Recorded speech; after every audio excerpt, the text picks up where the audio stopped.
Some analysis with Katie Pavlich. Katie, good morning to you, and thank you for your time. I'm going to show you a couple things here. Joe Biden taking a little bit of credit, some suggest, for the ceasefire. Here he is from the White House last night, right around 6 o'clock.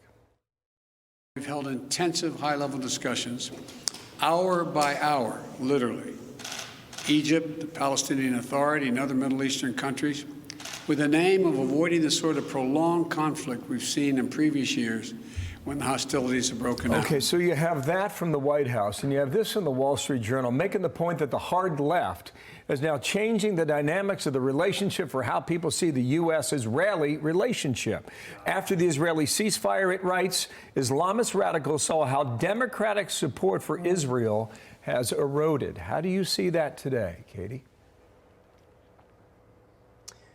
Well, I wouldn't say that overall Democratic support for Israel has eroded, but you certainly see this dishonest argument coming from the most radical factions of the Democratic Party. The Squad, Congresswoman Rashida Tlaib, Alexandria Ocasio-Cortez, Ilhan Omar, driving this issue based on lies. They've been saying on the House floor that Israel deliberately targets civilians in Gaza. That is not true. And now you're seeing this rash of anti-Semitic attacks in the United States across the country after those statements were made. And I looked at the New York Times front page this morning, the Washington Post, to see if they have any coverage of those attacks. There's nothing on the front pages of that. We've heard a lot over the last year about Asian lives matter, Black lives matter, but I don't see any hashtags for Jewish lives mattering. And so in terms of, this argument that, well, this is just about the Israeli government, this is not just about the Israeli government. This is about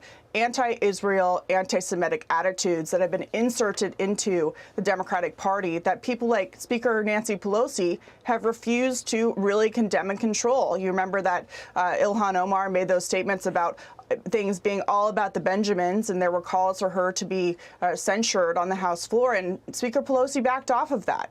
And so while the majority of Democrats have come out and been strong on the idea of allowing Israel to defend itself against a terrorist organization, which quite frankly is a very low bar, these four congresswomen have really been able to drive a false narrative, which I think is resulting in a lot of what you're seeing in terms of attacks on Jews in American cities all across the country. Katie, can I show you some of that then? These incidents, we looked at some headlines this morning just in recent weeks. I mean, it's all across the country. It's not just here in New York City or even in Los Angeles, but you've seen problems even in Tucson, Arizona, which I know you know Tucson, Arizona very well. Mm-hmm. Anti-Jewish hate crimes in 2019, incidents were 953, up 14% versus 2018. And I would reckon that, given this what we've seen now, that continues to go forward. What can Joe Biden do to help lead against this? I think he could come out and make a statement from the White House. I'm surprised that they haven't given a statement so far, given that these attacks started happening earlier in the week. And I think that he has to make this distinction that, coexistence is an important thing, both abroad with our allies in Israel and here at home. And I think that he has to make a stronger statement about what Israel's real intention is, and that is to defend itself as a sovereign country against Hamas, which is an Iranian-backed terrorist organization that regularly targets civilians. I think they need to push back on these false statements that Israel is an apartheid state. That is not true. And really defend our only democratic ally in the Middle East and ensure that Jewish communities in the United States are protected against anti-Semitic hate. And so maybe the Justice Department should take up those cases and make a strong statement on that as well. Thank you, Katie. Katie Pavlich, instant analysis there, and we'll see how it goes throughout the day. Thank you. Katie, thank you.